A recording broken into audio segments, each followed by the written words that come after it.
The ocean stretched out before us, vast and unfathomable, as our cruise ship sliced through the waves. It was supposed to be a dream vacation, a week of luxury, relaxation, and breathtaking views. Instead, it became a nightmare that none of us could have expected. My name is Sarah, and I boarded the cruise ship with my husband David, eager to escape the stresses of everyday life. The first few days were everything we hoped for. We lounged by the pool, dined on exquisite meals, and explored the ship's many amenities. But then, things took a chilling turn. It began with whispers among the crew, a sense of unease that trickled through the passengers. Rumors swirled about a missing person, a crew member who vanished without a trace. The ship's crew remained tight-lipped, dismissing the gossip as mere speculation. One night, as David and I strolled on the upper deck under a starry sky, I caught sight of a figure standing at the ship's railing. It was a woman in a flowing white dress, her hair wild in the wind. Before I could call out, she turned and vanished into the darkness. I convinced myself it was a trick of the light, a product of my overactive imagination. But then, strange occurrences became impossible to ignore. Passengers reported hearing footsteps in deserted corridors, and some swore they saw shadows flit by their cabin doors late at night. I brushed off their stories, attributing them to the ship's creaks and groans. One afternoon, David and I joined a guided tour of the ship's engine room. As we descended into the bowels of the vessel, a chill swept over me, a feeling of being watched. The guide's voice echoed in the narrow space as he explained the ship's workings. But my mind was elsewhere, gripped by a sense of impending doom. That night, I awoke to the sound of scraping outside our cabin door, my heart pounding. I shook David awake.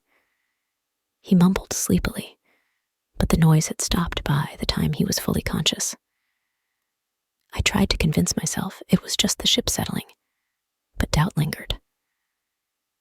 The next morning, the atmosphere on board had turned tense.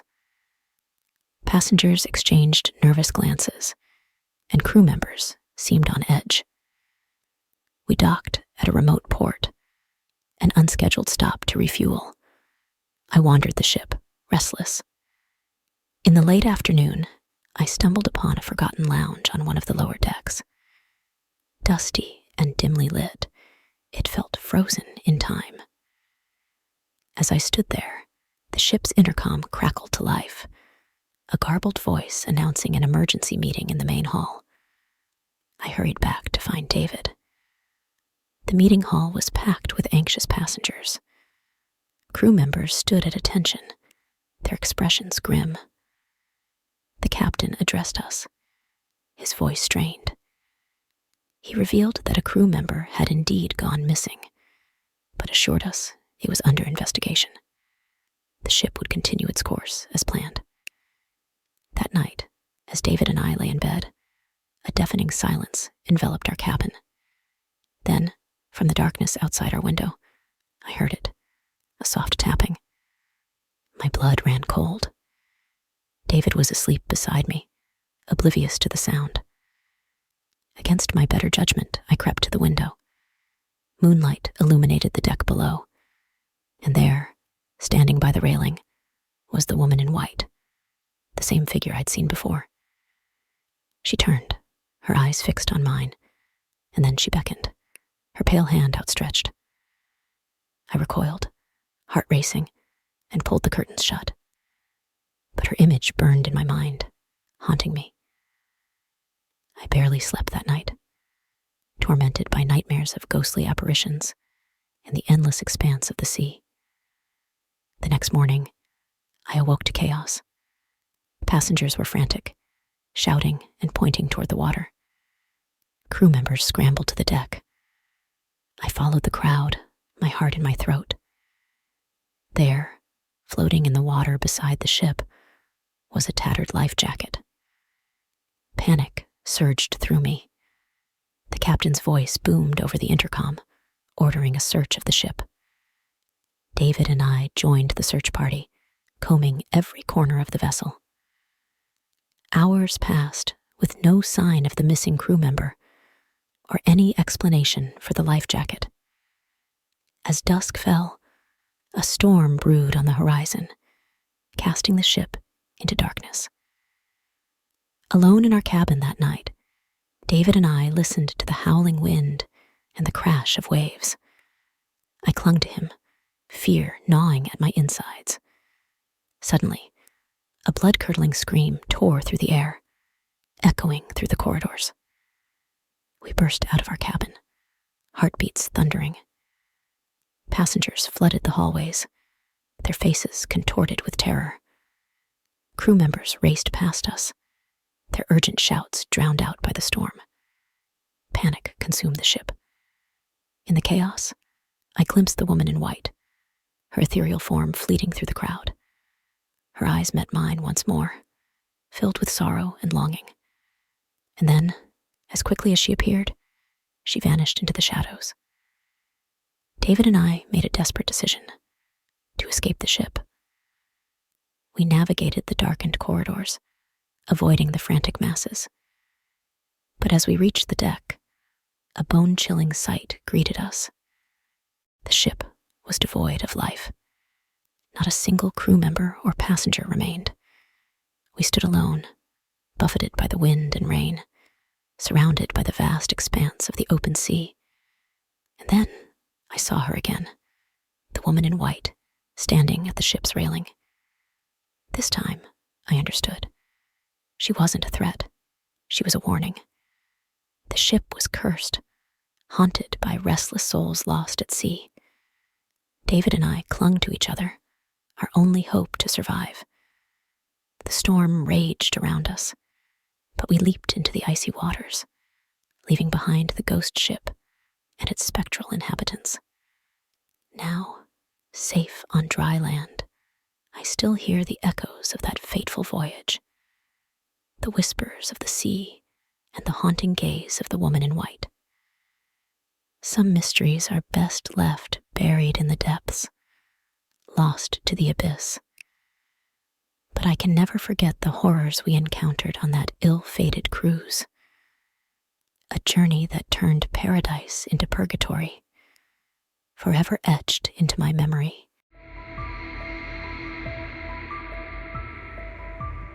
The cruise was a celebration, a getaway for our group of friends marking our college reunion. We boarded the majestic vessel, excited for a week of revelry and reminiscing. Little did we know our reunion would take a sinister turn that none of us could have anticipated. I'm Alex, and I was accompanied by my closest friends, Mark, Emily, and Jake. The first few days on board were a whirlwind of laughter and festivities. We danced under the stars, indulged in gourmet meals, and explored the ship from bow to stern. But beneath the surface of our merriment, an unsettling presence began to make itself known. It started innocuously enough, a sense of being watched, fleeting glimpses of movement in deserted corridors. Mark brushed it off as mere nerves, but Emily's unease was palpable. She confided in me one evening, her eyes darting nervously as she spoke of a shadow that seemed to follow her. Things took a darker turn one stormy night. The ship pitched and rolled in the tempest, the wind howling like a banshee. As I lay awake in my cabin, the creaks and groans of the vessel morphed into something more sinister, a chorus of whispers, disembodied and chilling. The next morning, I found Mark in a state of distress. He claimed he had seen someone standing on the deck during the height of the storm, a figure cloaked in mist, watching from the shadows. I dismissed it as a trick of the storm-tossed seas, but doubt crept into my mind. As the days passed, The atmosphere among our group grew tense. Emily became increasingly withdrawn, her once bright demeanor overshadowed by fear. Jake tried to maintain his usual joviality, but he couldn't even shake the feeling of dread that hung over us like a shroud. One evening, we attended a masquerade ball in the ship's opulent ballroom. The air was thick with music and laughter, masks obscuring our identities. But as the night wore on, Emily pulled me aside, her eyes wide with terror. She had seen the figure again, a woman in a flowing gown, her face hidden behind a porcelain mask. Emily swore the woman had beckoned to her from across the dance floor before disappearing into the crowd. That night, unable to sleep, I roamed the dimly lit corridors. The ship seemed eerily deserted, the usual hum of activity replaced by an oppressive silence. As I passed an unmarked door, I heard faint whispers emanating from within, voices speaking in hushed tones, too soft to decipher. I hesitated, hand poised to knock, but a sudden chill ran down my spine. Something told me to flee, and I hurried back to my cabin, heart pounding. The following day, Emily vanished. We searched every corner of the ship, our frantic calls echoing through empty hallways. Crew members joined the search, their faces grim. But as hours turned into agonizing minutes, hope began to wane. That night, as I lay awake, consumed by guilt and fear, a knock sounded at my cabin door. Heart in my throat, I opened it to find Jake standing there, his expression grave. "We need to talk," he said, voice barely above a whisper. Alone in his cabin, Jake revealed a chilling discovery. He had found Emily's mask tucked beneath his bed, a haunting reminder of her sudden disappearance. But what shook me to the core was the realization that the mask was identical to those worn at the masquerade ball. As we grappled with the implications, a sudden jolt rocked the ship. Alarms blared, and we rushed to the deck. Crew members were in a frenzy, shouting orders and ushering passengers into lifeboats.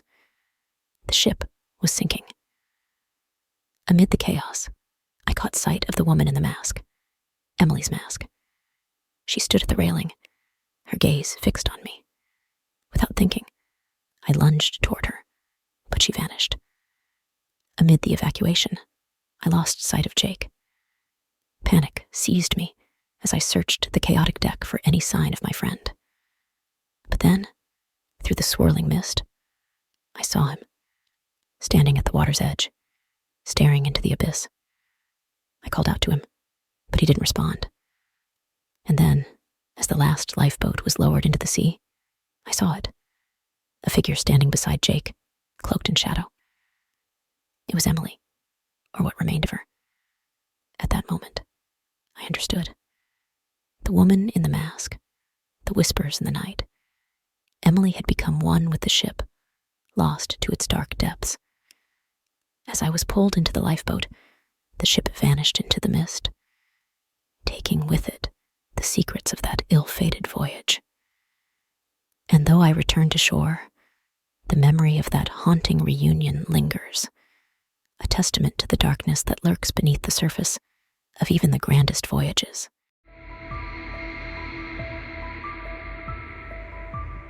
The cruise promised an escape from reality, a luxurious journey through azure waters and endless horizons. For Sarah and Michael, it was meant to be a second honeymoon, a chance to rekindle their romance away from the demands of everyday life. But what awaited them aboard the majestic ship was far from paradise. The ship, with its gleaming white hull and towering decks, seemed like a floating palace as Sarah and Michael boarded. The first few days were filled with excitement as they explored the ship's amenities, indulged in gourmet meals, and gazed at breathtaking sunsets from the deck. Yet, beneath the surface of their idyllic getaway, a sinister undercurrent began to stir. It started with a feeling of unease, a sense that they were never truly alone. Sarah noticed it first, the sensation of being watched, shadows darting out of sight, and whispers that seemed to echo in empty corridors. Michael dismissed her concerns, attributing them to the ship's vastness and the natural eeriness of the sea at night. But as the voyage continued, the incidents grew more unnerving. One evening, Sarah joined a group for a ghost tour of the ship's haunted history.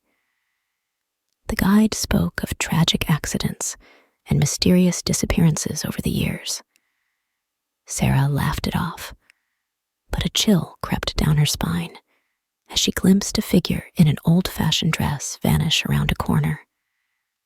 That night, Sarah's dreams were plagued by visions of faces in the water, reaching out from the depths.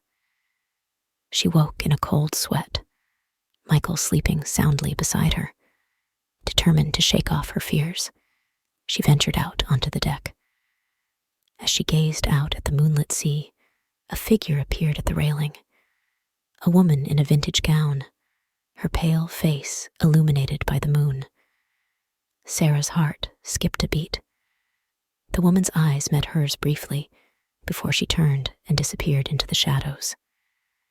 Sarah retreated to her cabin, unable to shake the image from her mind. She found solace in the ship's bustling activities the next day, but the specter of the woman haunted her every thought. A series of strange events unfolded over the following days. Passengers reported items mysteriously vanishing from their cabins, only to reappear in unlikely places. Others claimed to hear disembodied laughter and faint music echoing through the halls late at night. Sarah confided in Michael, but he remained skeptical. Yet even he couldn't explain the eerie occurrences that seemed to plague their otherwise picture-perfect vacation. One evening, as Sarah relaxed in the ship's spa, a sensation of icy fingers trailed down her neck. She glanced around, but the room was empty. The lights flickered, and in the mirror before her, she glimpsed the woman in the vintage gown standing behind her. Terrified, Sarah bolted from the spa, heart racing. She stumbled into Michael, frantic, but he assured her it was all in her imagination. Determined to prove him wrong, Sarah sought the ship's crew, only to be met with evasive responses and nervous glances. As the days passed, Sarah became consumed by the mystery of the ghostly woman. She researched the ship's history, uncovering tales of a woman named Eleanor, who had vanished under mysterious circumstances on a voyage decades earlier. Driven by curiosity and a growing sense of dread, Sarah embarked on a solitary exploration of the ship's hidden corners. In the bowels of the vessel, she stumbled upon an abandoned cabin, Eleanor's cabin, according to the faded nameplate on the door. Inside, Sarah found a weathered journal. Its pages were filled with frantic scribbles, detailing Eleanor's descent into madness as she claimed to hear voices and see apparitions aboard the ship. The last entry was a chilling farewell, a plea for release from the torment that awaited her. Sarah's heart pounded as she realized the truth. Eleanor's spirit still roamed the ship, trapped between worlds, seeking solace in the living. That night, Sarah and Michael found themselves on the deserted deck, the moon casting an ethereal glow over the sea. And there she was, the woman in the vintage gown, Eleanor's ghost, her eyes pleading. Sarah took a tentative step forward, overcome with compassion. "Eleanor," she whispered, her voice carried away by the ocean breeze. The ghostly figure smiled, a glimmer of peace in her eyes, before vanishing into the night. As the ship continued its journey, Sarah and Michael found a newfound closeness, bonded by the otherworldly experience. But the memory of Eleanor's haunting presence remained etched in Sarah's mind, a reminder that some mysteries are best left undisturbed, lest they awaken spirits long forgotten.